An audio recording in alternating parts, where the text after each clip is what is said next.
Meanwhile, on the comic box. We're talking Justice League, Punisher, Runaways, Umbrella Academy, the Marvel on Netflix, and look, there's a lot. There's a lot this week. And Dutch cheese. And did you just say Dutch cheese? Absolutely. All right, well, let's crack open the comic box and kick it, Fletch. Sounds gooda. Oh, I'm supposed to do the theme, aren't I? Yeah, well, when I said kick it, that's where you lay down some fresh beats. Or it doesn't need to be beats. It doesn't need to be beatboxing. You could throw a new melody at me. What if I went like full Leonard Cohen on it? Yeah. I'm not cutting any of this out. We're all waiting on you. I know you're not going to cut any of it. Let's well, it's kind of a rainy night here in New York, so let's everybody just smoke them if you got them, and let's just go full Leonard Cohen. So, hey bum bum hey bum, hey bum. Feel free to chime in anytime, Roberto.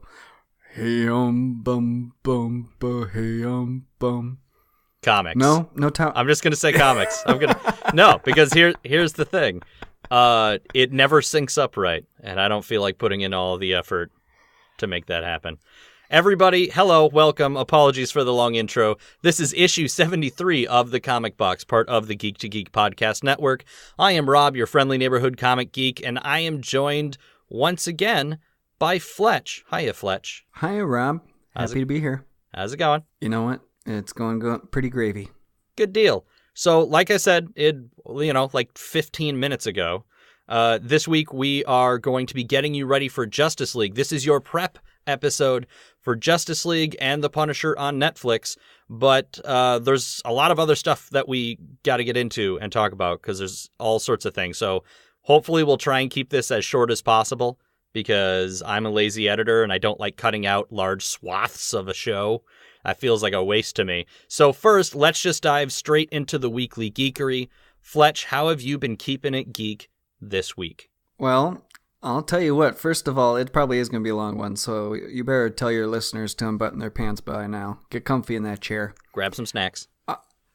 Absolutely grab some snacks. I cannot remember if I had mentioned it the last time, but I've been keeping it very geeky with my comedy study, and I have to once again praise the Norm Macdonald special on Netflix.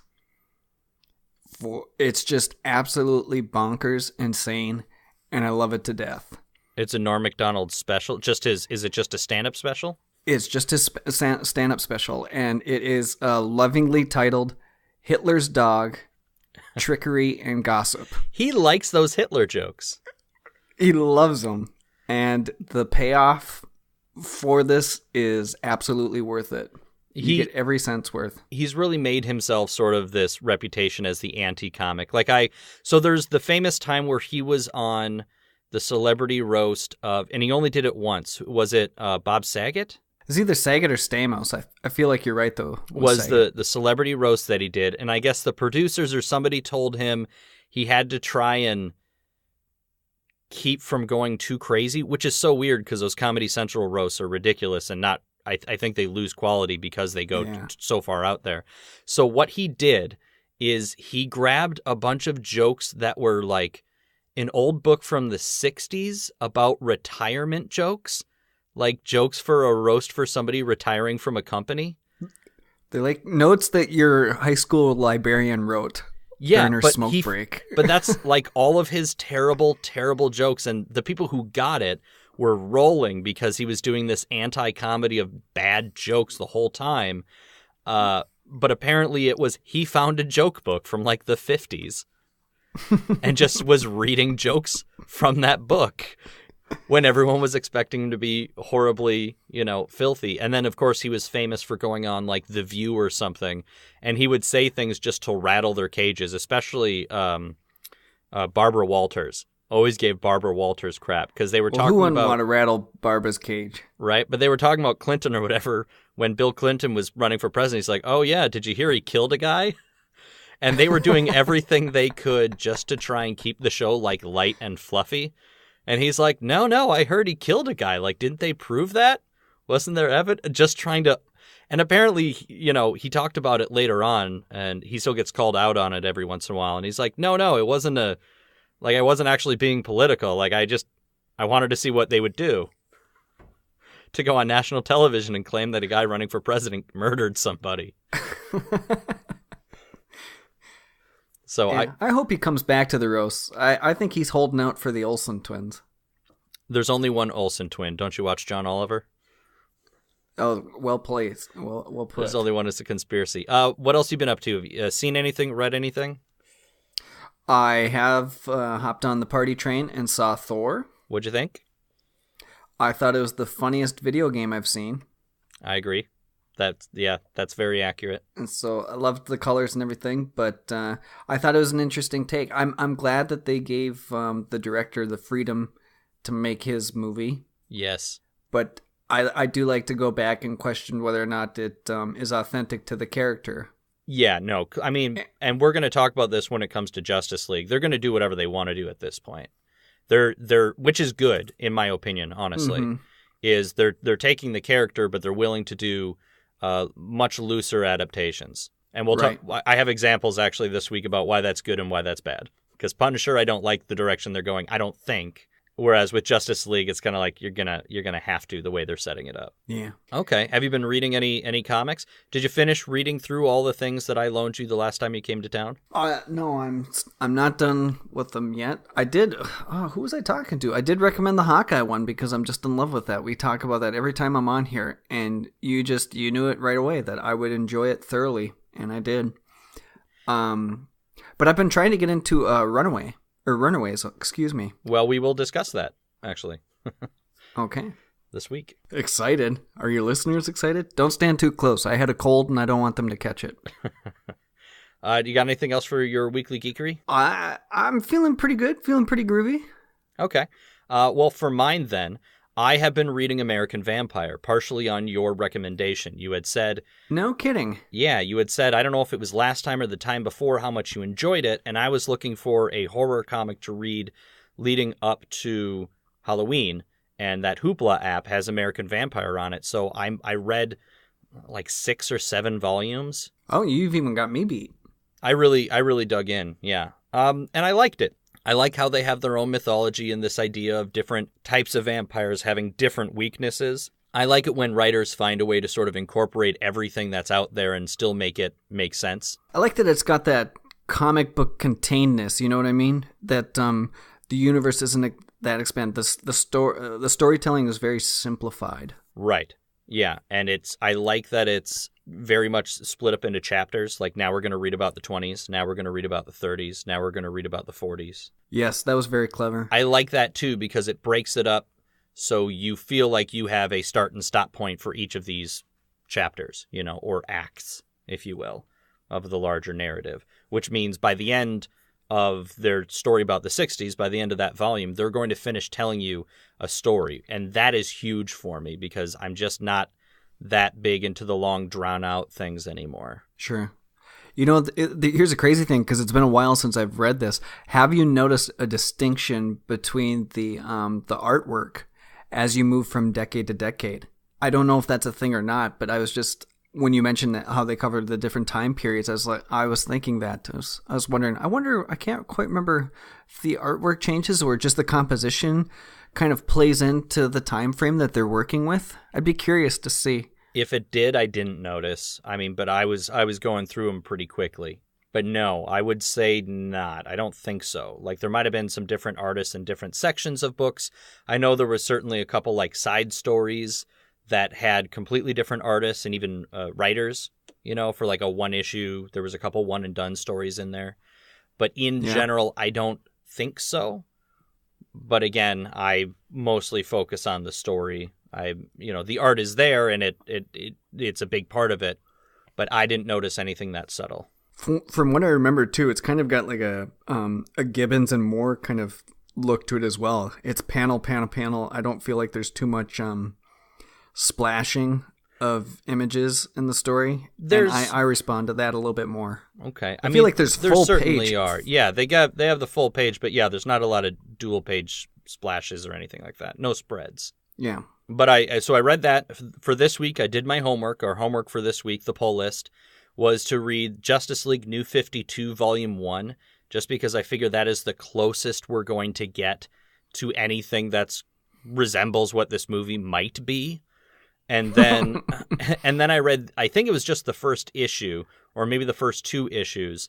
I again on Hoopla, I went and they have Earth 2 when they did the New 52, and the very beginning of Earth 2 is, I guess we'll be talking about it later, but it's the death of Superman, Batman, and Wonder Woman on this alternate Earth where Steppenwolf and all the parademons come in and kill them off, and then your Jay Garrick, Alan Scott, and I don't know if it's Shiera Hall or what they use for the Hawk Girl or whatever, are the new heroes. So it kind of flips everything around, where Superman, Batman, and Wonder Woman come before Jay Garrick and Alan Scott, who in regular comics continuity were the Golden Age Flash and Green Lantern. Mm-hmm. So I didn't read further than that. I just wanted to read that part because it feels like it was similar to the New 52 Justice League Volume 1 is about them fighting off Darkseid and parademons and stuff. So the idea being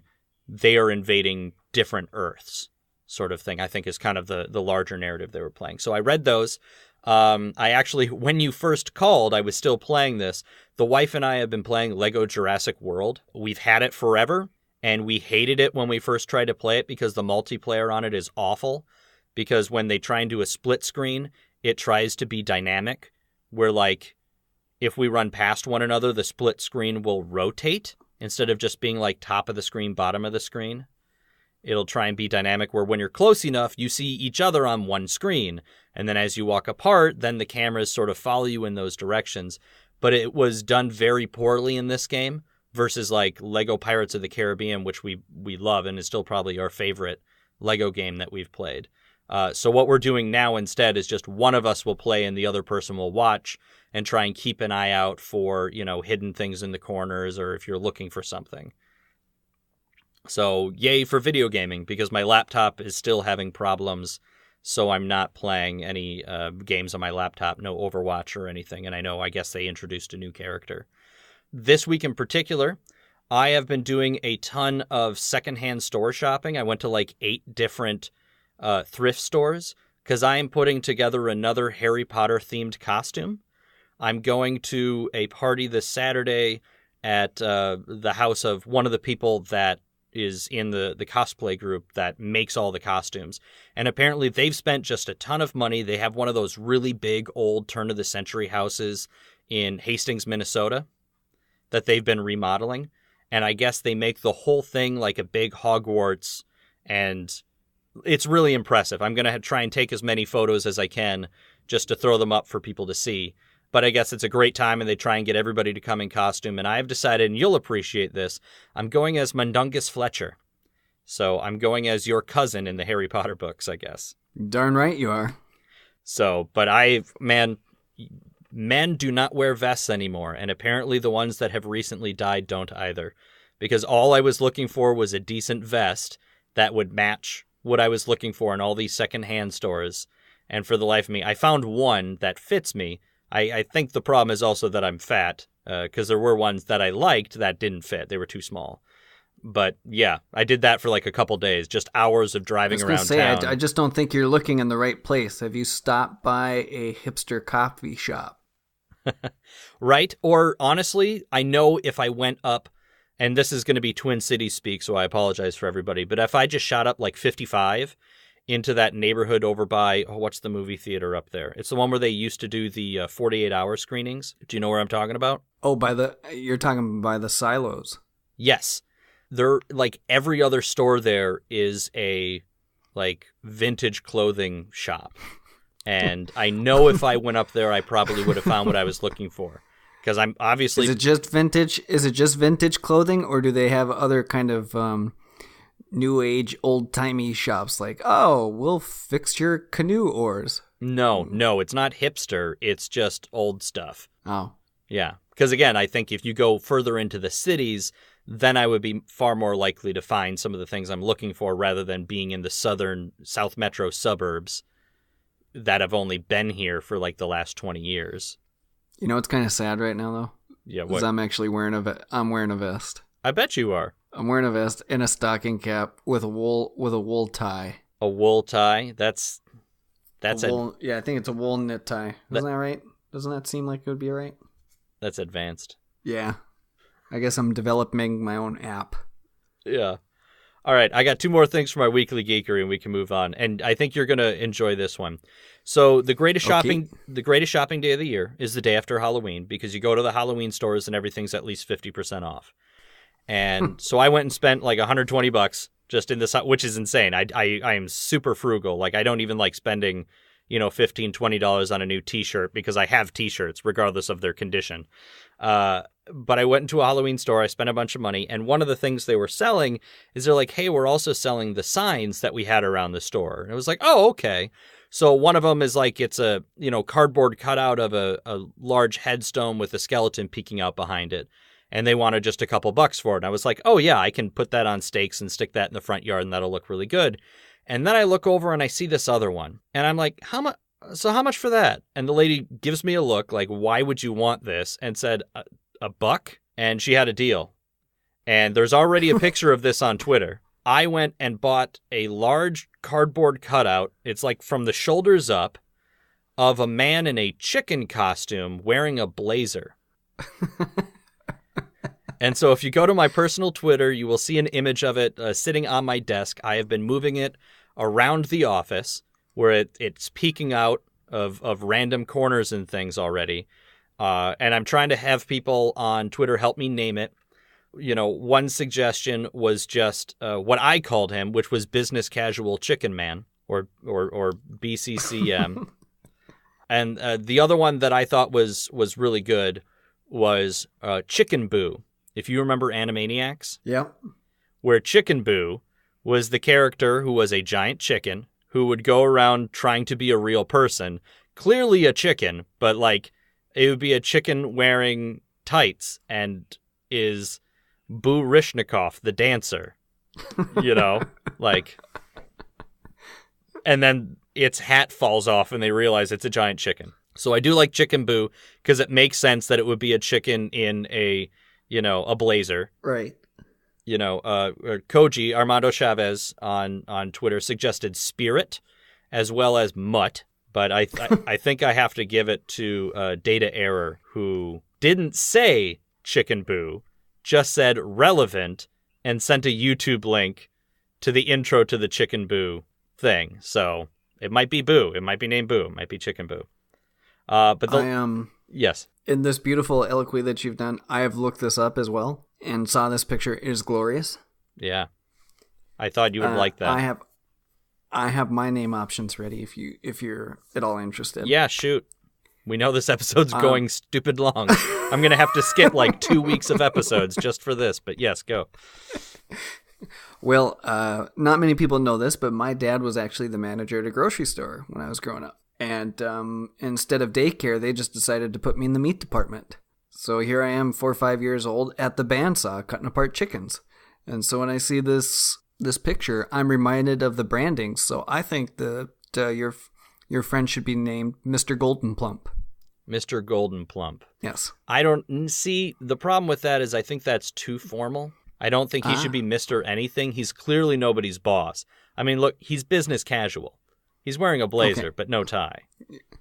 Then that leads me to my second option. Yeah. Shia LaBeouf. I'll consider it.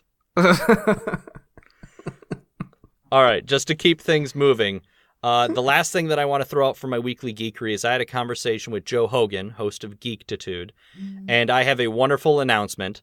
And I think it's neat that you're here for this as well, because we actually did something similar. His 100th episode is coming up. Congratulations to Joe on Geektitude. Nice work, Joe. And he has taken up my suggestion of the 100th episode should be somebody interviewing him. Geektitude is an interview program. And I said, well, let somebody interview you for your 100th episode. He said, okay, how about you? So I get to host the 100th episode of Geektitude. And I'm looking forward to that. Nice. Yeah. And there'll be mentions on Twitter of when that's available? Oh, absolutely, yeah. I mean, you'll see that thrown out. Or if you subscribe to any of our stuff, GeektoGeekCast.com will send you to the right place, or GeektoGeekCast anywhere on Facebook and Reddit and all that. Let's take a quick moment. What's one question you're going to throw at him? And don't give me a softball. Give me a good slider. What are the little plastic pieces at the end of shoelaces called? Top notch. Thank you. Take that, Charlie Rose. If you're... It's a hard question. It's a hard question if you don't know. But that was a comic book reference for anybody out there. If you're a fan of Justice League Unlimited, you know the question answers this question. But when he's being interrogated or tortured, he says the plastic tips at the end of shoelaces are called egglets. Their true nature is sinister.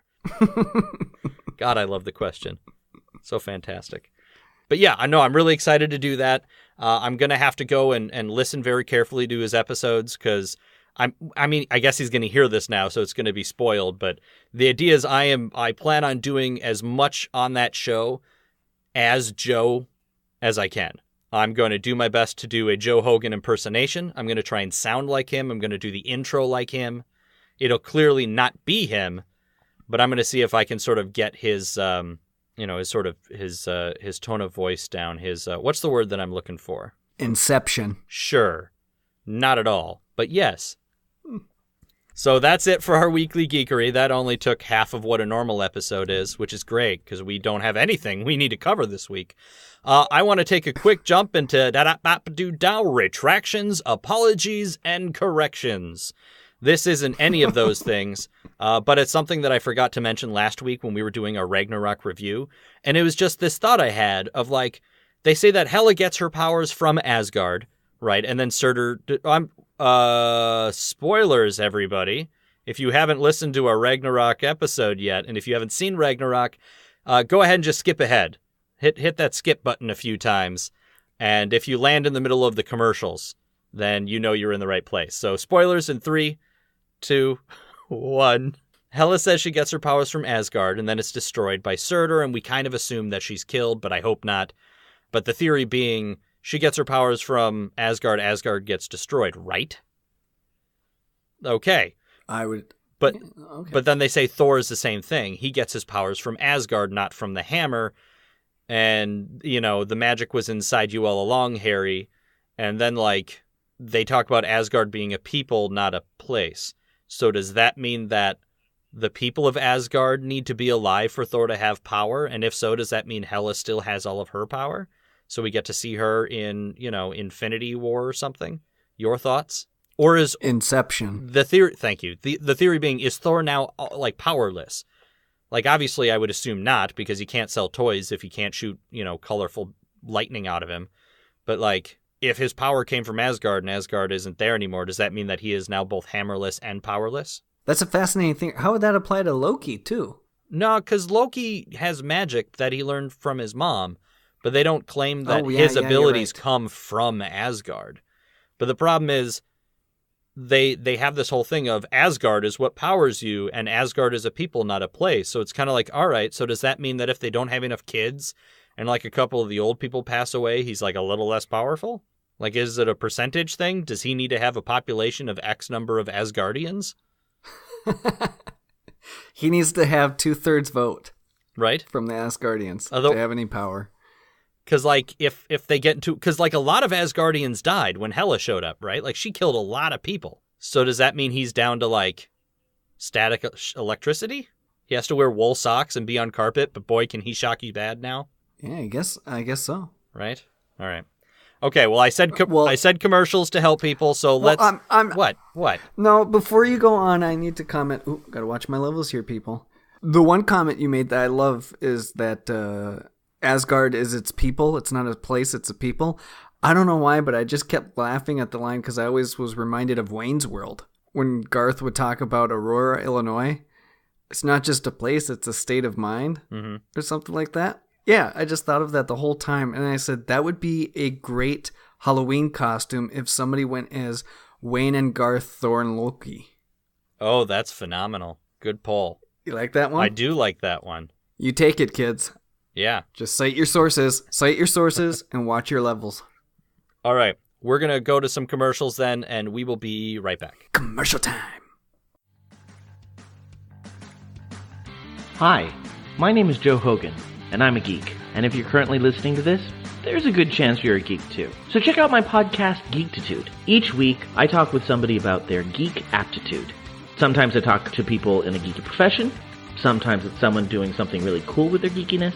Often it's another geeky podcaster. But it's always someone who wants to share their inner geek. So join me each week as we come together to geek out about all the geeky stuff we love. And remember, this week, keep it geek.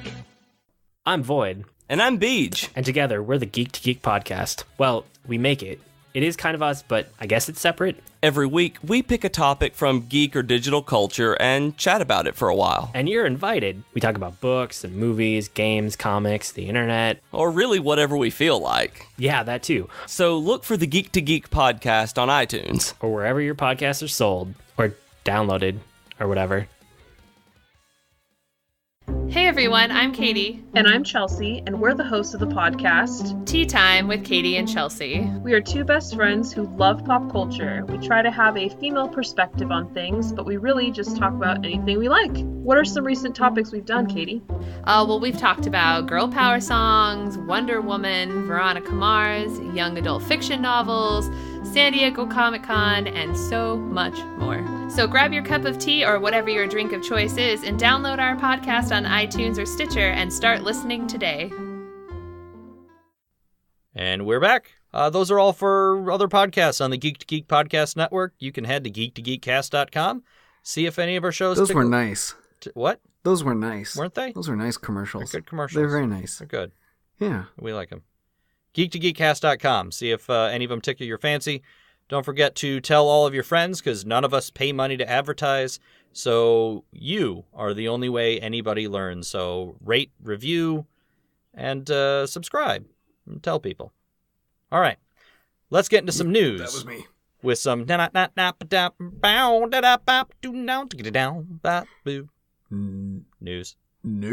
News. All right. We're going to start with Marvel TV news. I saw a tweet today from Vincent D'Onofrio saying that today was his first reading for Season 3 of Daredevil. So we are guaranteed to get us some more Wilson Fisk in Season 3, which I am excited for. I kind of want him to get back to that, because it seems like they're going to do the Born Again storyline, which is... I think you're right. That very famous It's the mom. Daredevil storyline where Wilson Fisk systematically destroys Daredevil's life. And it's going to be dark. And I look forward to it. Well, wait a minute. What about going back? Spoiler, get ready, kids, with the spoilers. What about the end of Defenders? I thought, does that storyline play an effect into that one? I can't remember. Yeah, I think that's like kind of isn't the implication that it's Murdoch's mom? Who's Murdoch's mom? What? The nun. Oh, maybe. I mean, that would factor into all the Catholic thing. I didn't pick that up at all, but maybe I have to go back and see it. I thought that was part of the storyline. Not to cut you off. Oh, it could be. But the other thing is, you also see Iron Fist up on the rooftop, and you think it's Daredevil, and then the fist glows.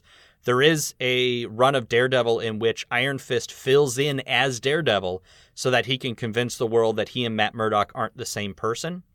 I kind of want to see that happen as well, because if both of them are out of commission for a long period of time, it's not like people really know who Matt Murdock is at this point in the series, but to do that whole Clark Kent as Superman thing is you have Batman show up pretending to be Superman, or however they want to do it. Mm-hmm. That kind of thing, where you have Iron Fist show up pretending to be Daredevil, because nobody cares about Iron Fist. Let me say that again. Get closer. Nobody cares about Iron Fist. Okay. Now give me an Luke Cage and Iron Fist show, and you got my money. Netflix has my money anyway. It's a subscription service. You don't get anything extra. But while we're talking about this, another piece of news, supposedly this is it. We're not getting any more Marvel shows on Netflix. So I imagine the properties they have, they'll continue doing seasons, I think. But that's it, because Disney is trying to do their own app with all the Disney movies and stuff on it. They're pulling Disney movies from everybody. My understanding is that's what they're going to do for all their Marvel shows as well. Or they're going to go on this Disney app instead. Which is probably a shame, because I feel like Netflix might let them get away with things Disney would not. I agree, and I'm curious to see how Disney will be able to handle the secrecy, because Netflix did a pretty good job with keeping a lid on certain aspects of the production. Yeah. But I guess Disney's been doing an all right job with Star Wars. Yeah, but just, everybody wanting their own streaming service is just people don't have that kind of money. No. Because it's going to add up. And now people are finally going to have to start picking and choosing. Now, there's all these other ones out there, comedy ones and horror ones, that I'm sure have some subscribers, but certainly aren't the big ones of, Hulu and Netflix. And then I guess to a lesser extent, Amazon, HBO Go, certainly. But everybody's paying individually for all of these things. It adds up, and once you hit the same amount you were paying for cable, if you were the kind of person that paid for cable, that's where it's going to end, because that's already really expensive. True that. When it ends up being cheaper to just buy the thing on DVD or Blu-ray, whatever, or digital, buy them via iTunes or whatever, if it comes down to... Or just take from Russian websites. Yeah, exactly. I got two other things from Marvel TV. One, apparently Cloak and Dagger has finished filming their first season. That is going to be on the Freeform Network, formerly ABC Family. I remember we talked about the trailer when the trailer came out. I don't know. I'll watch the first episode, same as all these other Marvel shows, but I do not expect to have time to keep up with it. Speaking of, Runaways is going to be our next Marvel show that premieres after Punisher. Runaways comes out November 21st, which means I don't know how I'm going to handle later shows, because the problem is next weekend has to be our Justice League review, but Justice League comes out the same time as Punisher, and usually that means I try and do a Punisher review that same weekend and binge the show, and I don't think I'm going to have time for that if I'm going to be doing the Justice League in a podcast. So I think I'm going to have to do Justice League review, and then maybe an early episode after that of Who Are the Runaways, and talk about it quickly, or next week we'll just quickly go over who the Runaways are when we do our Justice League review, and then do a Punisher episode and then a Runaways episode. I don't know. The trick is always to try and get things out as soon as possible, because then we get more attention and more downloads and better comments and stuff like that, because we're timely. It's a busy month. November's a really busy month for comic book stuff. But we should all be thankful. Oh, yeah. That it is such. Yeah. I mean, it's awesome that all this stuff is coming out. It's overwhelming, so at some point the levee breaks and you just can't handle it all. But that's fine. I'm sure when I'm old and retired and nobody cares about comic book things anymore, I can go back and be like, wasn't there a show called Legion about that obscure X-Men character? And then I'll get to watch Legion on my mind scan thing, because we'll all have, right? I'll order it on the chip I insert in my brain, like Johnny Mnemonic. Nah, all shows, we're an organic species, so all shows will be pills. That's fair. My pill show. Let's move into some comic news, some DC comic news. Brian Michael Bendis, the creator of the Miles Morales Spider-Man and famed for being a major Marvel writer for years, has signed an exclusive contract with DC Comics. That's a really big deal. I mean, this is the guy that created Jessica Jones. Mm-hmm. He was writing Defenders. I guess he's stepping away from that. He helmed a lot of the Avengers books for a very long time. He wrote Ultimate Spider-Man for a decade. He created the character Scarlet that I really like through their Icon imprint, which is also getting its own TV show, though on Cinemax or something, supposedly. And people are thinking, or there was some suggestions on Twitter or something, that DC is also going to get Jonathan Hickman, who wrote a ton of Fantastic Four. He writes the Black Monday Murders, which I talk about on this show, which isn't a Marvel comic. That's his independent comic. But for Marvel, he did Fantastic Four and Future Foundation and that recent Secret War crossover where Doctor Doom and Reed Richards work together to recreate the universe or that sort of thing. So these are two massive heavy hitters for Marvel that do, because Hickman was doing Avengers books, I feel like, too, for a while. So for them to get pulled over to DC is a huge sort of shakeup. Especially this time, too. I mean, this time is actually very important for both publications. Yes, exactly. So they're bringing these people over, and I don't know what, to try and revitalize the characters so they reflect the movies, I guess, would be the way to do it. Because that's usually what the comics do with the release of each new movie or television show, is the comics then change to reflect what's on the screen to try and get new readers. I was just trying to think while you were speaking if the DC, if I'd known of any DC properties that they're trying to bring to the smaller screen to television. Nothing really stands out at the moment. Yeah, I don't know. They're sort of playing with things, I think, through Legends of Tomorrow. I feel like is their backdoor gateway to doing other DC shows. You know, they introduce a character for one episode and then they spin them off. And then because DC like has their own app or WB or whatever it is, and through that they're doing the Ray, the Freedom Fighters, the Ray. They're doing. They did Vixen already, but I think they were doing another season of Vixen. They're doing a Constantine thing on there, so they're busy. They're doing stuff. But I wonder if this is an attempt to draw readers away from Marvel. I don't pay attention to sales, so I don't know which company is doing better than the other.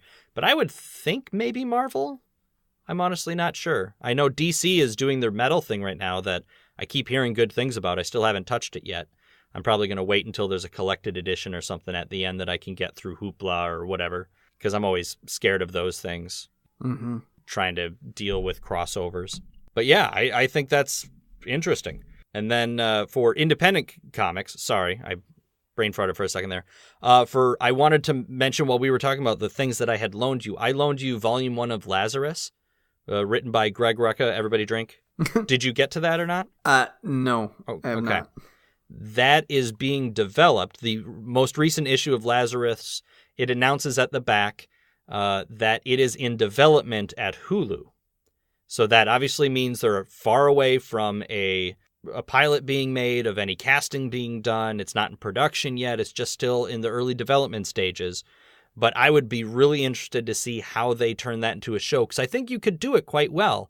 It's very similar almost to Into the Badlands, if you've seen that on AMC, or it's also on Netflix, where it's just sort of this post-apocalyptic world where families have taken control. So it's sort of this Game of Thrones-y but future thing, and people have guns, and then each of these families has what they call a Lazarus, which is, for all intents and purposes, is one superpowered or abnormal individual that serves as kind of their personal bodyguard, and then when they need to solve fights, they send them out, or they are also a lot of times their leaders or secret weapon of their armies.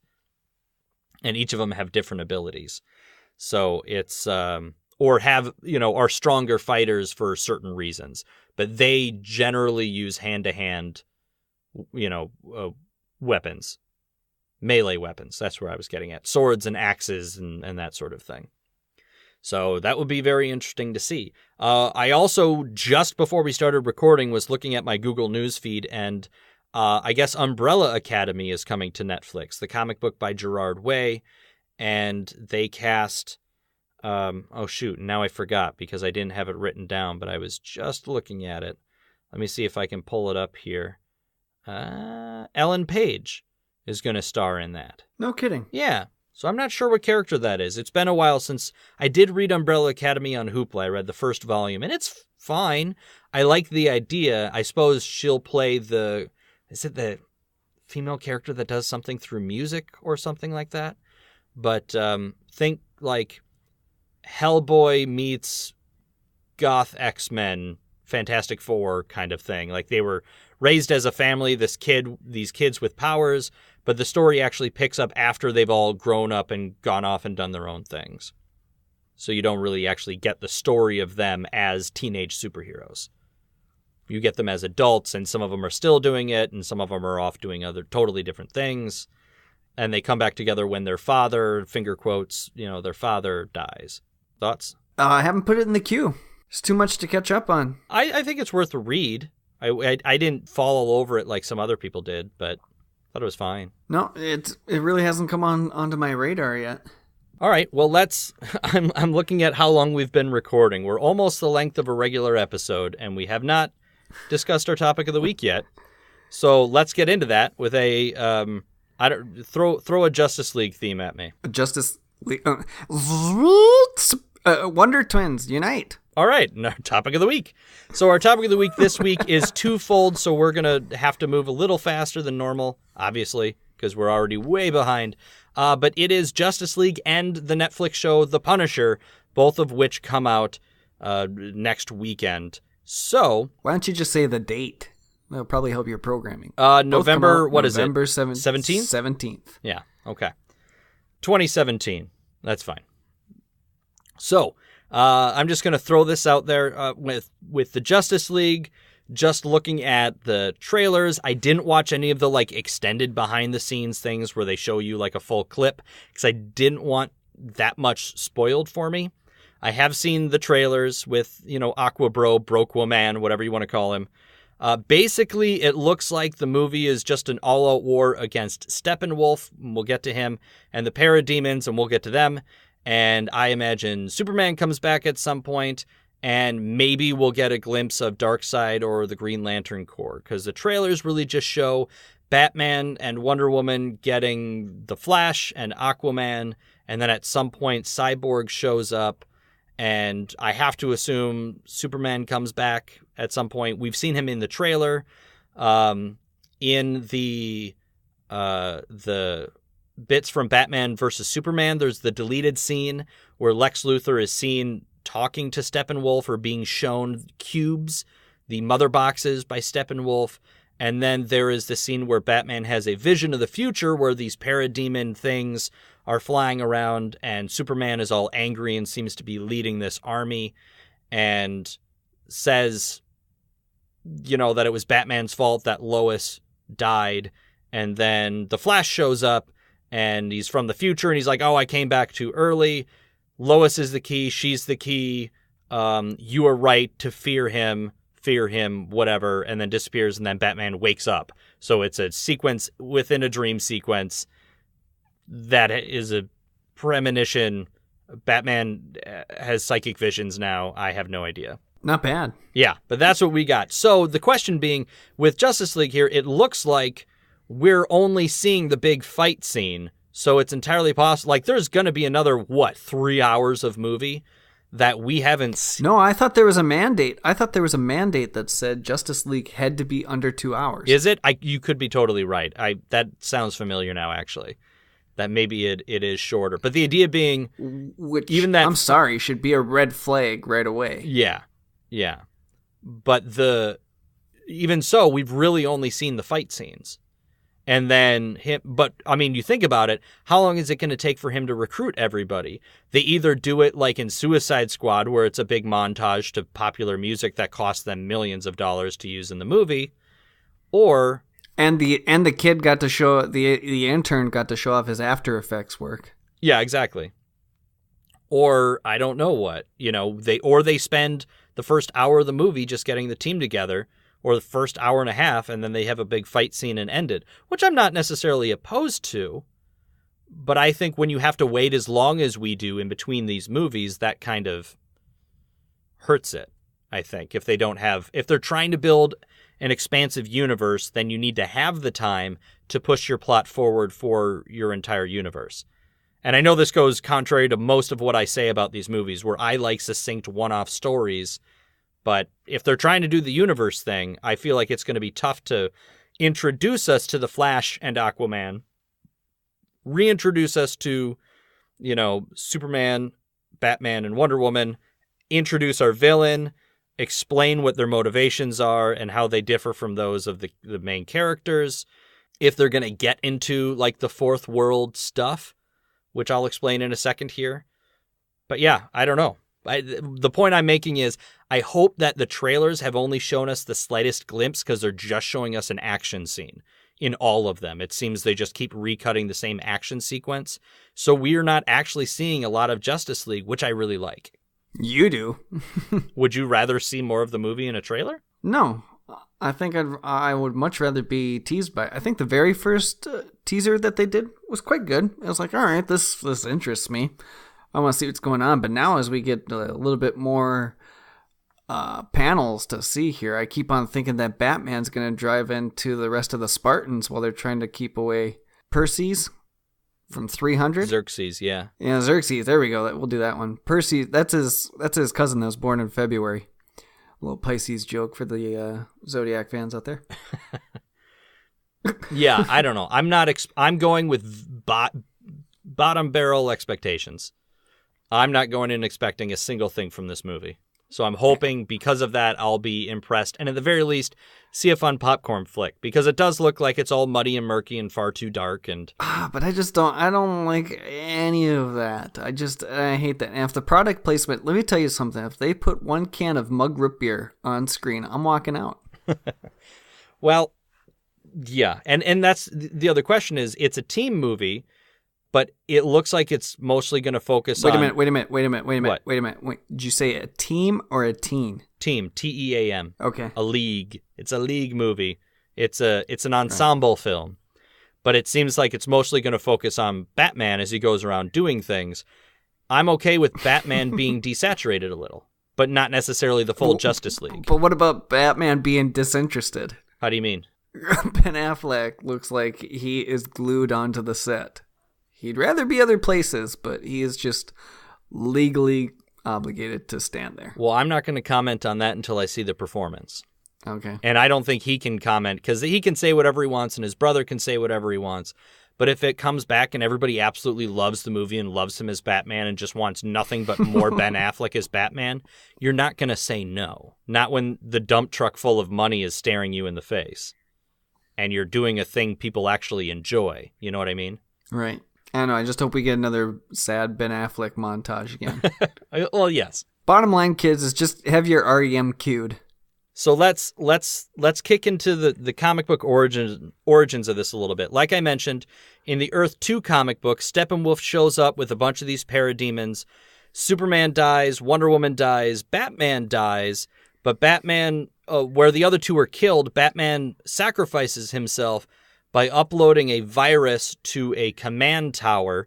There are towers all over the planet, and they're the ones controlling these parademons. And the problem is, once you destroy one, the work just gets picked up by the other towers, and then Apocalypse sends more towers down. So he basically does the Cold from Independence Day, where he uploads a virus, so as soon as it shuts down and explodes, which kills him, it then sends the virus along to the other towers. And it's very much like the Chitauri at the end of Avengers, where they all just sort of fall from the sky. And that is how the Justice League sort of wins the day in the Earth 2 comic book. So if Ben Affleck is like, nope, I'm done, that's my Batman, maybe we would see something like that where he'll sacrifice himself doing something that will have finger quotes around it saying intelligent, and does something to stop the parademon army. Whereas in the New 52 Justice League comic book, Volume 1, which was also retold in the animated film Justice League War, I believe was the one that did that. The Justice League joins up for the very first time after each one of them, or several of them, have independently fought off a single parademon who plants a mother box, which is, think a cube that makes loud pinging noises. We have seen a flash of them in Batman vs. Superman when Wonder Woman sees the footage of Cyborg being created, where this mother box floats towards him and turns him into Cyborg. Or I guess we don't see what it turns him into at that point in time. See, I think you're onto something with the virus, but I think it's going to be Cyborg, the one that steps up to the plate to give him kind of a more standing with audiences. Oh, absolutely. And that is what happens in this volume. In the end, Darkseid does show up. We don't actually, I don't think, see Steppenwolf in the Justice League book. It's Darkseid that eventually shows up. And then our Justice League in this book is Superman, Batman, Wonder Woman, Flash, Green Lantern, Aquaman, and Cyborg. They all work together to send him home, but Cyborg is the standout in this volume of the comic, in this Justice League origin story. He gets injured when a boom tube explodes, and then his dad uses promethium or something. He uses rare metals and these nanites to try and piece him back together and repair him. And so he has this sort of robot body, and he doesn't even know how to take control of all the systems yet. He doesn't understand all the information flying into him. And then his robot body automatically connects to a mother box, and he gains the ability to sort of create these boom tubes and is able to help send Darkseid home and knock Darkseid back to Apocalypse. So he is the one who saves the day in the comic book. I would absolutely expect him to be, if it's not Batman sacrificing himself, I would absolutely think that Cyborg, they're going to do their best to make him a standout. But I still don't know if we're ever going to get a Cyborg standalone movie. Like, we know we're going to get an Aquaman movie, and we know we're getting a second Wonder Woman movie, but that's kind of it at this point, because I don't think anything else has been shot yet. So we'll sort of see what I think audience reactions are to these characters. How far are they on The Flash? Because I thought Flash was up and running. Are they shooting already? Like, they can say that they have directors and all that sort of thing, but I didn't know if they actually started filming. Like, my understanding was Aquaman was filming because that's the next one, I thought. But then they're talking about a Nightwing movie and a Batgirl movie and all of these things, and who knows? The Gotham City Sirens version, the Suicide Squad 2, the Harley Quinn Joker movie, the Joker standalone film. Like, we'll see. You know what I mean? Like, wait and see how, like, this movie's going to do well, but see if it does as well as they want it to, and see what the critical reception is. Because if it's that bad, like, they might do another Wonder Woman movie and then try and reboot everything again, or make Wonder Woman the center of everything instead, because that movie is still making money. But here are the two things. So in my prep episodes, I like to explain sort of who these characters are. The two that I pick to separate is Steppenwolf, who appears to be our main villain in this movie, and the parademons themselves. And it all sort of ties into this larger story thing within the DC Comics. So if you don't mind, I'm going to launch into that. I'm ready. All right. So Jack Kirby, the famous Jack Kirby, who created much of the Marvel Universe with Stan Lee, also did work for DC Comics, and he created something called the Fourth World. The shortest version of this is gods exist outside of regular time and space, and they had a massive war. These old gods had a massive war that split their planet in two, which created two new planets, the evil planet of Apocalypse, the good planet of New Genesis, and the beings that inhabited these were called New Gods. The leader of the New Genesis is Highfather, and the leader of Apocalypse is a being named Darkseid. He is the big bad. You'll see him in the Justice League cartoon and the Superman cartoon. And in my opinion, some of the best comic book stories out there involve him as well. You can think of him sort of as Thanos, like DC's version of Thanos, because a lot of people believe that Thanos is actually just a Marvel interpretation of Darkseid who was created before. So just this ultimate evil baddie who's super powerful, but generally chooses not to act directly and let other people do the work for him, including Steppenwolf, who's actually his uncle.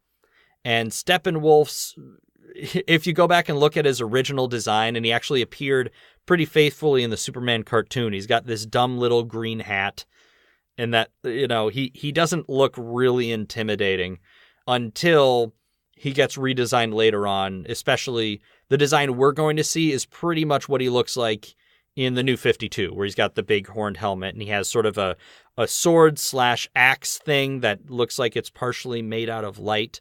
So his claim to fame is, I believe he's the one that killed Highfather's wife or something, but he is one of Darkseid's major generals, and in the comics leads I can't remember the name off the top of my head, but he leads an army that rides giant dogs. That's neat. Isn't he also Darkseid's uncle? Yeah, I said that. Oh, okay. I'm sorry. Sorry, I slipped it in there. It seems in this one, his army is mostly going to be made out of parademons, which are pretty much what you see in Batman vs. Superman. They're mindless creatures that can fly. They sort of have a hive mind. They have no real intelligence of their own. They're characters that are created in such a way that they can be killed en masse by our heroes without them feeling bad about it. Depending on what comics you read, sometimes human beings are captured and turned into parademons, where their free will is taken away and they're basically lobotomized and turned into these winged creatures. But think of them like the Chitauri, because I imagine they're going to get defeated like the Chitauri. They're a never-ending wave after wave of enemies, and all they want to do is cause destruction, and the rallying cry is usually die for Darkseid. So that's it. I mean, I assume everybody kind of knows who the Flash is. Cyborg is kind of what you see is what you get I guess. I would say read the comics if you didn't, or watch Justice League War. High school student, football star, athlete, but his father is basically a super scientist who doesn't care about sports, because he's like, there are superheroes out there in the world. Anything you can do is worthless compared to these people with superpowers. And then his son, like I said, gets hurt by the boom tube and then gets put back together in the New 52 universe, which I have to assume is what they're going to be focusing on here. So at this point, I just want to say, what do we want out of a Justice League movie, this movie particularly? And then what do we actually expect? So Fletch, what are the things that you think you're going to get, and what are you looking for in this movie? Things I don't want is an abundance of cliches. I don't need the stupid lines.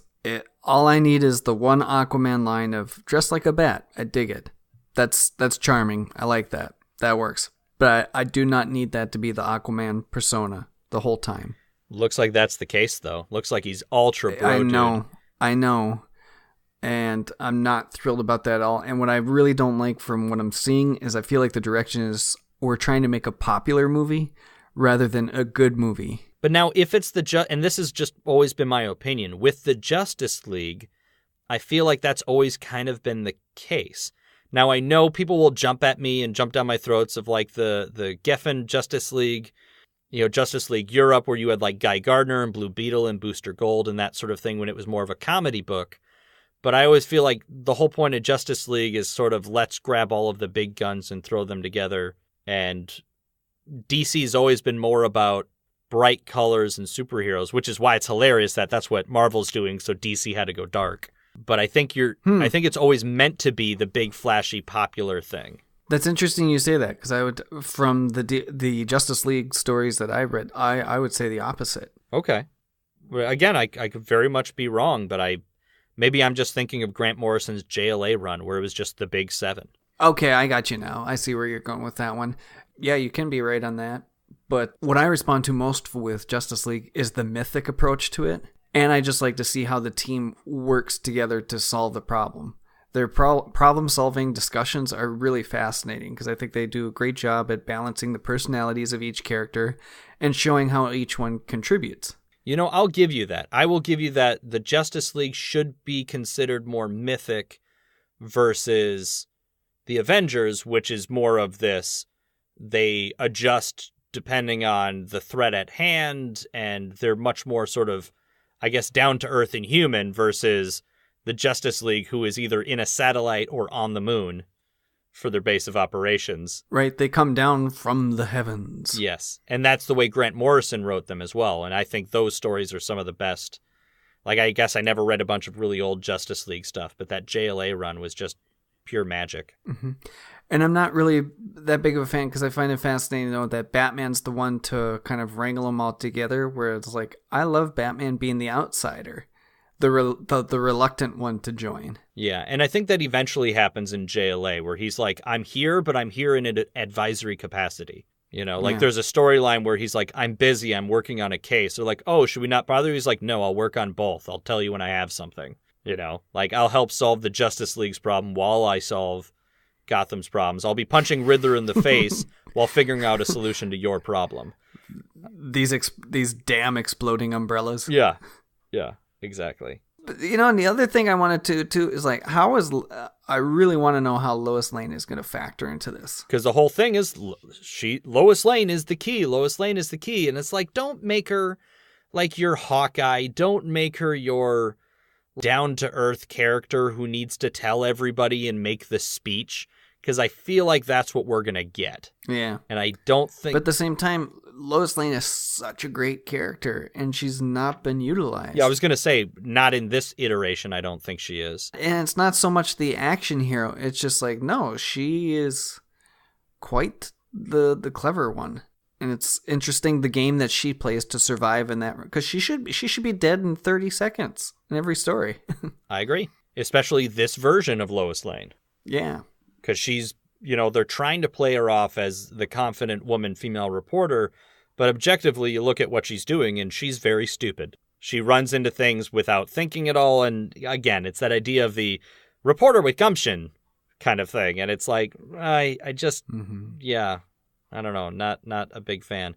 And also the idea of what Justice League is doing is kind of the opposite of what we got from the Avengers, where you had years building up to it and all these different stories, where this movie has to be that popular piece of fiction because it's gauging the interest of whether or not these characters will be popular enough, I guess, based on toy sales, for them to go into making solo movies for everybody.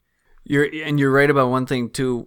With the time frame, Marvel's movies took the time to build upon the characters, so that when they all got put together, they had their personalities formed, and we accepted that because we had been eased into it, and we grew to love them. This one is giving you how many new characters? 3, at least. Yeah, three new superheroes to just immediately identify with.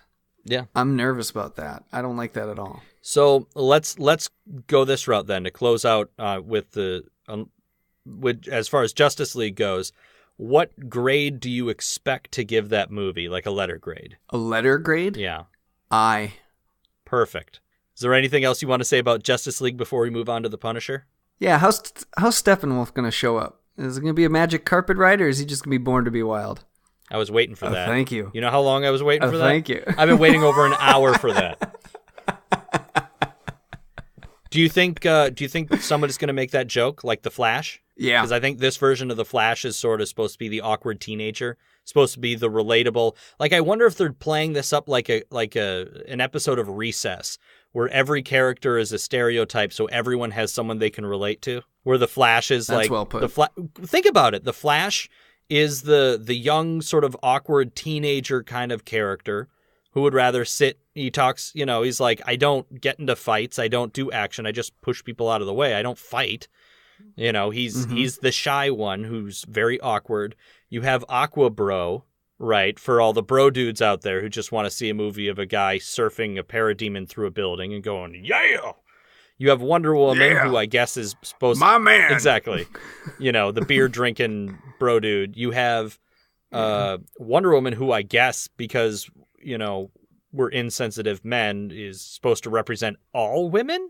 I guess there's Lois Lane as well, but the idea of Wonder Woman being she's the babysitter. Yeah. She's the attractive babysitter from every movie. She's the Elizabeth Shue. But the inspirational female character, Superman who nobody likes, and Batman who everybody likes. So you have the big popular characters in Batman and Wonder Woman, right? You have the bro dude for people who are the bro dudes.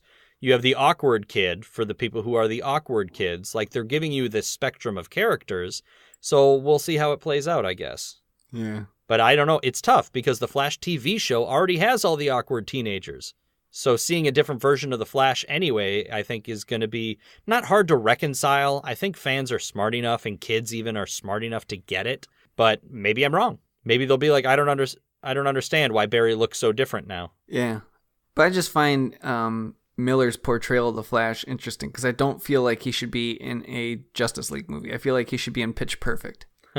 I feel like he should be in Teen Titans. I feel like he's Wally West, like a young Wally West character. Oh, there you go. That's good. I'll go for it. Because he is that, and I know Wally West was always pretty confident and hot-headed. But the best comment is nobody likes Superman. Everybody likes Batman. But the irony is that the guy playing Superman is trying so hard, and the guy playing Batman could care less. Well, yeah, but, CrossFit. CrossFit, indeed. Batman does CrossFit, so he's putting something in there. Superman couldn't even shave his mustache. That's true. He went full Cesar Romero. Yeah. All right, any final thoughts before we move on to Punisher? No, I got nothing. Okay. We're going to get through this, kids. Yeah. We'll get there. I'm counting on Who you. knows? Who knows? Maybe it'll be, at the very least, it'll be an entertaining movie. And maybe, because they seem to be... I know we're going over though, but any theories as to the post-credits scene? Because apparently there is one. Green Lantern Corps. You think it's the Green Lantern? I think it's the Green Lantern Corps. I hope it's the Green Lantern Corps. Yeah. Yeah. Or Darkseid. And then, or you get one glimpse of Darkseid, the way we got a glimpse of Thanos at the end of Avengers. Okay. I say it's... I'm gonna do the random curveball and just say it's a Granny Goodness, like knitting a quilt with Darkseid's face on it. Okay. Cut to black. That's perfect. That's perfect. I would love if we got some Mr. Miracle and Big Barda in here, but again, now we're talking a big sweeping epic, and they're not going to take the time for that. But again, I kind of hope that them really simplifying the storyline is going to help, because that's going to make it the opposite of Thor Ragnarok, which was so busy in ADD. Mm-hmm. So maybe to have one solid, good story, like I thought the Avengers told its story pretty succinctly. Can Jeff Goldblum play Granny Goodness? See, that's just genius. No, or should he play Desad? Oh, well played. Darkseid's torture. You know what? No, let him be Darkseid. I don't care. Let him be Darkseid. That's fine by me. Yeah, because my only other thought with Justice League is it seems like they're trying to play up the Hope angle so that we get the return of Superman, who represents hope, and that everybody seems really broken up about this guy being gone. And I guess there was a montage in Batman versus Superman where people thought of him as a religious figure, but I feel like we didn't get nearly enough of that. That should have been all of Man of Steel, was this idea of hope, and we didn't get that. Man of Steel was very bleak. So Batman versus Superman then should have been bright and happier, but it couldn't be, because it was always nighttime, and it's always nighttime in Gotham. So, I don't know. All right. Let's move over to the Punisher then, just so we can try and keep moving along here. Quick recap. Punisher, we were introduced in Daredevil Season 2, where we find out that his family has been killed. He doesn't really have a whole lot to live for, and he thinks the right way to go about things is to start killing criminals. In the end, he sort of makes himself the Punisher vest. He shoots a bunch of ninjas for Daredevil, and, basically... Correction, already dead ninjas. Yes, exactly. It was basically the end of Billy Madison, where Steve Buscemi shows up with the sniper rifle, shoots the guy, gives the thumbs up, and then leaves. I'm for it. Literally, think about it. Literally the same. Shows up with a sniper rifle, takes some pot shots, gives a thumbs up, and disappears. Man, am I glad I called that guy. But it seems maybe we're getting a bit of a weird retcon here. The trailers seem to suggest that Frank Castle was in the CIA, or part of the CIA, or a CIA-backed Black Ops troop or something. And then he decided to get out of doing that, or they did stuff they weren't proud of, and in retaliation, his family was killed. And so now he's going back to hunt down and kill all of the people that were in this Black Ops squad with him. That seems to be the plot. I'm sure there's an official plot release somewhere. This is what I got from the trailers, and I don't know that I like that, because like making the Joker the killer of Batman's parents, by putting a face on it instead of just the mob in this broad sense, you have an end to Frank Castle's war. If it's 5 people who are responsible for the death of his family, and he finds and kills those 5 people, where does he go from there? So here's my theory. He goes and he kills these 5 people, but he finds out that this, CIA squad or whatever wasn't a CIA squad. It was, paid for by Wilson Fisk or something like that. Something that ties it back into a general mob thing. There always has to be somebody higher up and somebody higher up and somebody higher up. Now, if I'm remembering Season 2 right, I thought, spoilers for those who haven't seen it, the general that had served with him, I thought his company was supplying arms to some of the mafia around New York. So that his mission became, yes, I need to end the guys who put me in the situation, but they've splintered off. They've spread their evil to different factions. I need to take them out too. Yeah, I mean, the idea is giving him more targets so his story could continue, but his main quest for vengeance is directly related to his family, and in the trailers it shows him looking at the picture of these guys, and even a scene of those, what looks like those guys, Black Op guys, showing up at his house killing his family. So that's tough. I would love if it goes higher and higher. There is an issue of the Punisher where he gets into the White House and he finds out that the president sent a hit squad after him, because he keeps trying to go up the chain of who sent it was like a squad of Marines or Navy SEALs or something were sent after him. It must have been Marines, because he was a Marine. The thought being he's not going to kill fellow Marines. And I think in the end he doesn't. He just wounds them. But he keeps going up the chain to find out who sent you. finds out it was an order direct from the president. Same thing these days. What's the difference? Yeah. And the comic has this wonderful ending where the Punisher scares him in the Oval Office, and he's like, I can get in anywhere, nothing can stop me, whatever. And he's like, and I'm only ever this far away.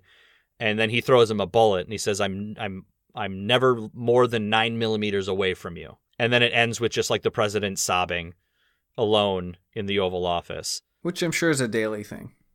Yeah, but but that feels a little too Batman, but I like that kind of idea. Plus, who knows, maybe he can do it because he has Micro. Do you remember Micro? Were you ever a Punisher reader? Not religiously, but I do recall him. So there's a character named Microchip, and at the end of Daredevil Season 2, when he burns his house down and he takes his guns with him, he breaks the back of the photo of him and his, military squad, and there's a CD in there, and all it says on it is Micro. So this is where we say, who is Micro? This is the only character that I know for sure we'll probably be seeing, and I will tell you about him now. The character of David Lieberman is a computer hacker who went by the handle Microchip. The short version of his origin story is he did some criminal things, he got in trouble, but eventually he meets the Punisher, and he helps the Punisher out by making tech, and basically serves as a TV version of a hacker where he can hack into anything for any reason. And he launders money from criminals so that the Punisher can keep buying his guns and his tech. And he helps him build the battle van, which is awesome and super 80s, where the Punisher rode around in a van full of guns. And it was literally called Punisher Battle Van, I think. Let's see. Micro had a son, Louis, who I guess we might show up. It's kind of important to his particular arc. And a nephew, both of whom become hackers in their own right, and both of whom die in the comic books after becoming hackers because they get mixed up in other things. In the end, Micro decides that the Punisher has gone too far. The Punisher gets turned into like a berserker killer guy or something, and Micro decides to try and send the Punisher to jail, and instead turns to a guy named Carlos Cruz and trying to turn him into the new Punisher by helping him and supplying him with guns and stuff. And then Micro ends up dying. He gets killed by a guy named Stone Cold, who also kills Carlos Cruz, the new Punisher. And then he comes back and he dies again when it's shown that he's alive, and he tries to recruit the Punisher into a sort of con that he's running where he's selling drugs, but then he uses that money to fund assassinations around the world. And the Punisher's like, no, I'm not joining you. I see why you're doing this, and you figure these people will buy drugs anyway. They might as well get them from you, but you're still selling drugs, so he kills Micro. And then he's brought back to life again by this guy called the Hood, and then he gets killed again by the Punisher villain Jigsaw, who we saw in... is it just the Dolph Lundgren Punisher movie? Jigsaw's in one of the Punisher movies.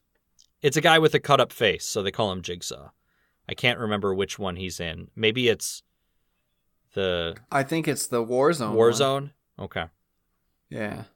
So that's all I got. Is Microchip is basically his hacker, so we assume he's the guy that Frank Castle is going to go to. I assume we're going to be told, part of this Black Ops troop, but maybe the only friend Frank Castle ever had or something along those lines. I assume they're going to take a lot of liberties. I've read every issue of The Punisher. I own every issue of the Punisher Max series that Garth Ennis wrote, the Marvel Knight stuff that Garth Ennis wrote, which is kind of considered the best all-time Punisher stories, but I have no idea what we're going to see here. Absolutely none. How about you? What do you figure we're going to end up seeing? Will we get the battle van? No, I don't think we'll get the battle or van. The War Journal? Not in its glory. Maybe like a subtle reference.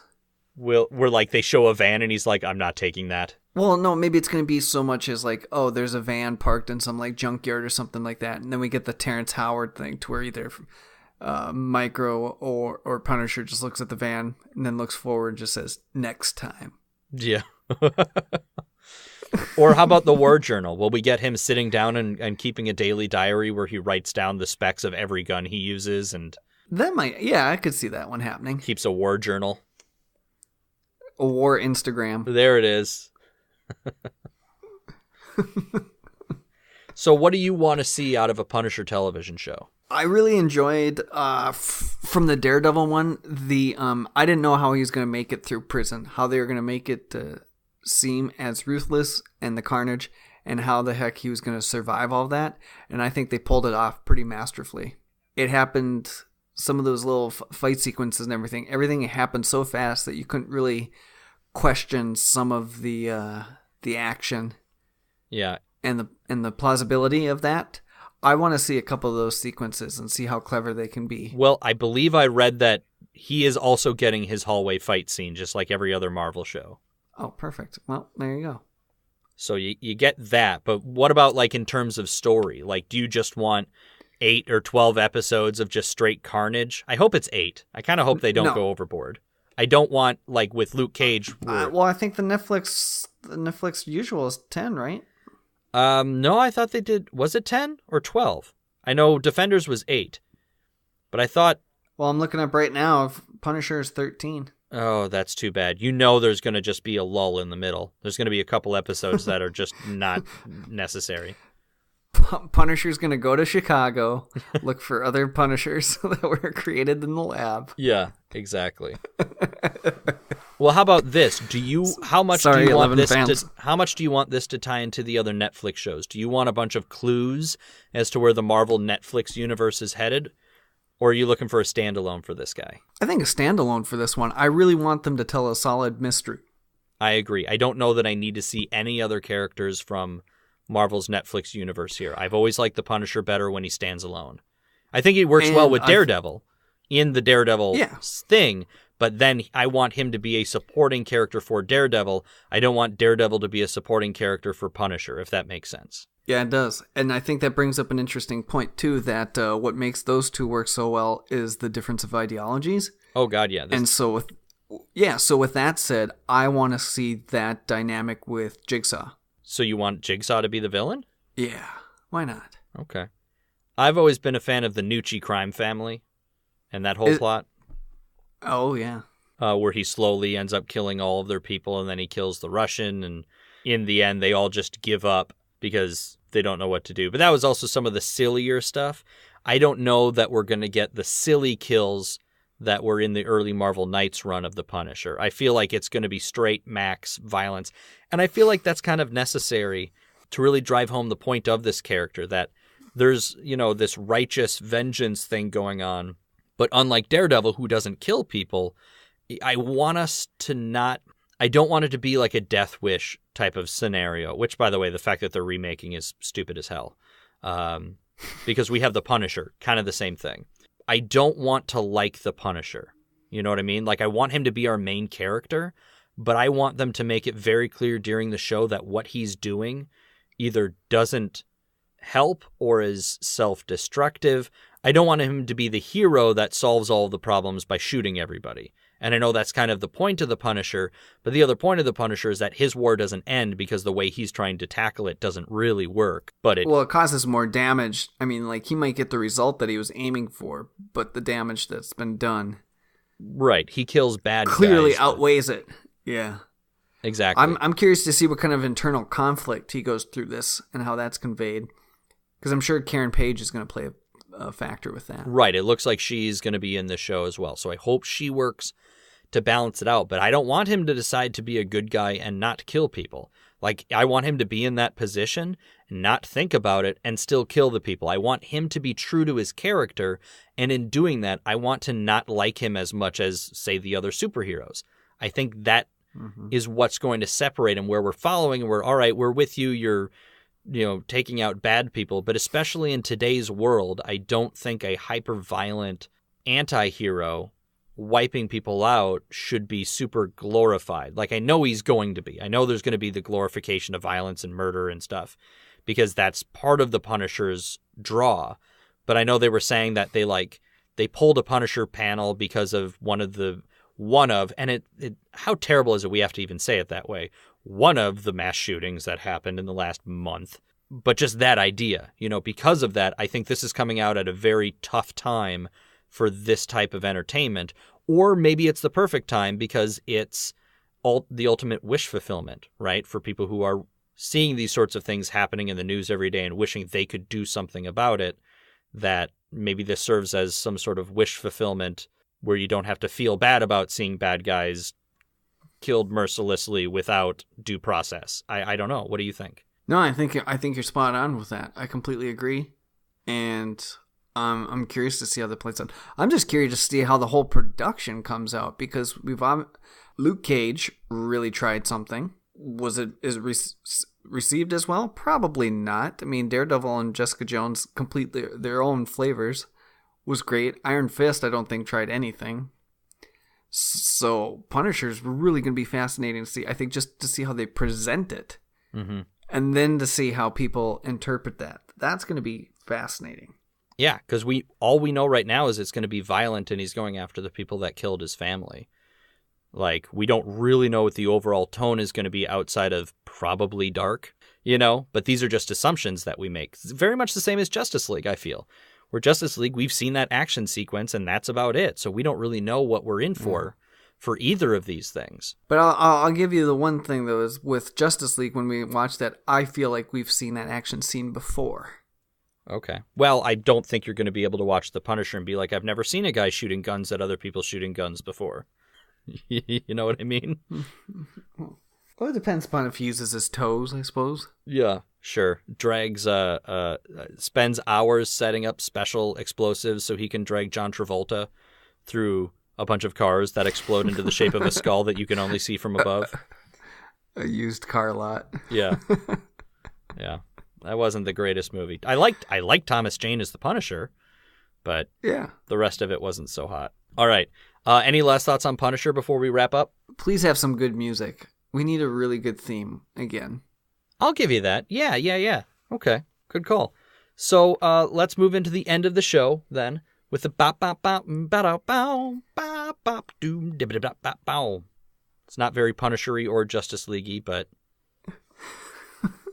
that's what you get, I guess. What was the theme from Justice League? Ba ba ba ba ba ba ba da da da da da da da. Right? Oh, you're doing Cartoon Network. I was doing The Challenge of the Super Friends. Slightly different. All right, so that is it for this week, you guys. As we said before, star ratings and reviews on iTunes and wherever you can listen to us. I don't know how the new iTunes thing works, usually because they just updated and it's terrible now. But normally you have to go and actually search for the Comic Box Podcast in order to leave a review. But please rate, review, and subscribe to all of our shows and head to GeektoGeekCast.com. Check out all the shows, see if anything tickles your fancy. You can also find the Geek to Geek Podcast Network on Slack, on Reddit, on Facebook. We even have a YouTube channel that nobody ever looks at because it's just the audio versions of our podcast. We don't have any actual videos on there. You can find us on Twitter at ComicBoxCast, me personally at Nobi. You can email us at thecomicboxpodcast@gmail.com. Fletch, where can we find you? Well, I'll tell you, you cool cats can find me on the internet, tweeting away at the Kyle Fletcher, or sometimes Instagramming. I like to keep it mysterious, at Fletchergrams. And then if you happen to be in New York, come on out and see a comedy show. Aiming to do one November 18th at The Stand, which would be kind of the East Village-ish. Very cool. All right. Yeah. I suppose, but they don't have the bourgeois pig there anymore. They do not. That's a shame. It's kind of it's a heartbreaker. Yeah. This was a bar that Fletch took me to when I went out there. And I want to say I saw it on Facebook. It was like 2010? Like it's been like 5 or 6 years, 7 years, something like that, when I came out for... actually, this is perfect. I came out for Halloween, and I dressed as the Punisher, and you dressed as Batman. Right. Everything is circular. That it is. Cyclical. The whatever. pig will live again. Everything comes back around. Maybe I'll find that image. It's a picture of me with hair, and we did get a good shot of you out on the rooftop in your Batman costume. We did. And was that the year that it was really... That was the year it was rainy, because the year before... Because I came out 2 years in a row. The first year I came out as the Joker, and we walked in. No. You take that back. You take that back, Boy Wonder. The first year you came out was Punisher. Second year was Joker. I thought the first year I came out, we got into the parade, and the second year we didn't, and it was raining. Am I backwards? Maybe I'm backwards. No, you're right. No, you're right. I could be. I don't know. That's when you were Bat Lincoln and I was Joker Wilkes Booth, which I'm still proud of, by the way. It's a great one. We're going to keep that one. Yeah, but that's fine. I don't know. Maybe if I find those pictures, I'll throw them up on Twitter or something. Perfect. Okay. Well, hey, thank you for being on the show. I'm not going to make any promises that you'll be able to come back next week, because I know everything's going to be busy, and I don't know when I'm going to get a chance to record a review, but it's going to have to be after I've seen the movie. Ditto. Yeah, that's going to be tough. But I encourage you all go and follow Fletch, and we will have to try and find a time to get you back on the show again and find another one of these good topics to discuss. I always like it when you come on. I love being here. All right. Well, we are going to close the comic box then, and that is going to be it. Your poll list for next week is obviously just going to be to go out and watch Justice League, go out and watch The Punisher, hit us up on all of the social media channels and let us know what you guys think. I think the most active, I like updating each week. I think the most active conversation we're having right now is probably on Slack. So that is, it's either slack.geektogeekcast.com or geektogeekcast.slack.com. One of those gets you an invitation link to come and join us. It'll be down in the show notes. We'll do it that way. That'll make it easy. All right. So that is it. Fletch, you want to take us out? Sure. Here we go. A scooby doo dam doo boo down, dabba doo doo bang dee, hasa doo boo boo la la ba, da da suba. Watch your levels. Dap up the comic box, talking about Justice League Punisher. Meryl. Yeah. Right? My man. What do you prefer? I'll take it from here, Alfred. Right? What do you prefer, Aquabro or Broquaman? Floaty Caldrago.